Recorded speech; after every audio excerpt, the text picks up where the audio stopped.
This is the story of Sheikh Uthman ibn Farooq, the man who crushed Christian apologists, wrecking their careers on one debate at a time. Come on, I'll show it to you. I'll show it to you right now. Come back. You see that? He doesn't want to see it. He's running. Just blab and run. So let's rewind for a second. Despite being an important figure in the US da'wah scene, Sheikh Uthman wasn't born in the US. He came from Pakistan and grew up in California during the 80s and 90s, a rough time when crime and drug abuse were rampant. You might think he avoided trouble thanks to a solid Islamic upbringing, but the truth, quite the opposite. Growing up, Islamic knowledge didn't play the central role. As one of the few Muslims in his community, he found himself influenced by the people around him, and they weren't exactly role models. One thing led to another, and before long, he was involved in a life of crime, even joining the cartel during his teenage years. It wasn't until tragedy struck, a close friend was murdered in a setup, that Sheikh Uthman had a wake-up call. Seeing how all the money and luxury couldn't save his friend, he realized life had to be about something deeper. Slowly but surely, he started drawing closer to Islam, ultimately walking away from a lifestyle that contradicted his newfound beliefs. Fast forward a few years, and Sheikh Uthman wasn't just reading books. He was transforming.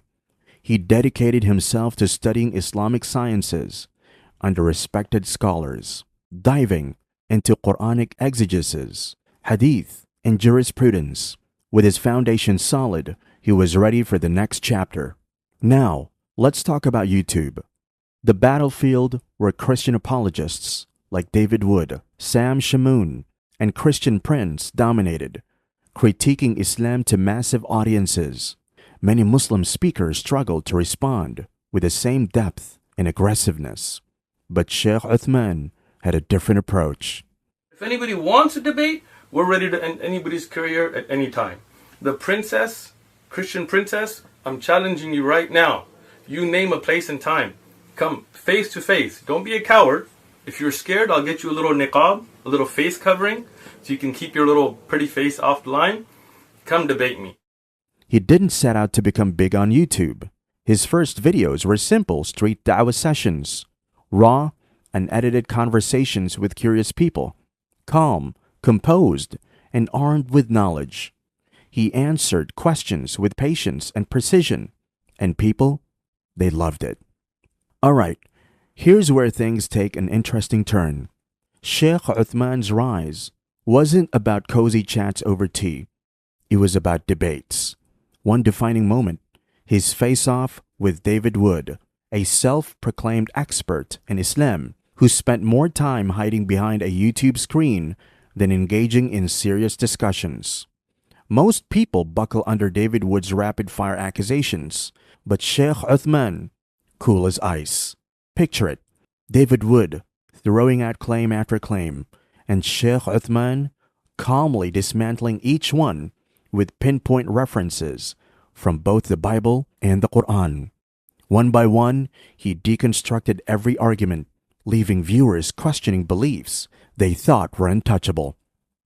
It wasn't just a debate, it was a master class. Clips of this exchange exploded across the internet, sparking conversations and flipping perspectives worldwide, with viral clips spreading like wildfire. Sheikh Uthman's channel, One Message Foundation, became the go-to destination for interfaith dialogue. His subscriber count through the roof. His secret sauce, a perfect blend of knowledge, humility, and realness. And let's not forget the street da'wah. No flashy editing, just raw, unfiltered truth. It felt authentic because it was. People saw someone who wasn't just talking. He was teaching, challenging, and engaging all at once. That's what made the difference. Before Sheikh Uthman, many online debates were noisy, personality-driven shouting matches. But he changed the game. Respectful dialogue became his signature. Even when things got heated, he focused on arguments, and that earned respect from all sides. Another game changer, source-based discussions. No vague claims, just straight-up references to primary texts. Whether discussing the Bible or the Quran, Sheikh Uthman brought the receipts. He didn't just talk about consistency, he demonstrated it, putting the onus on his opponents to meet his level or rigor. Now, let's talk about the flip side. While Sheikh Uthman's popularity was rising, many prominent Christian YouTubers started losing steam. Why? Audiences weren't buying into sensationalism anymore.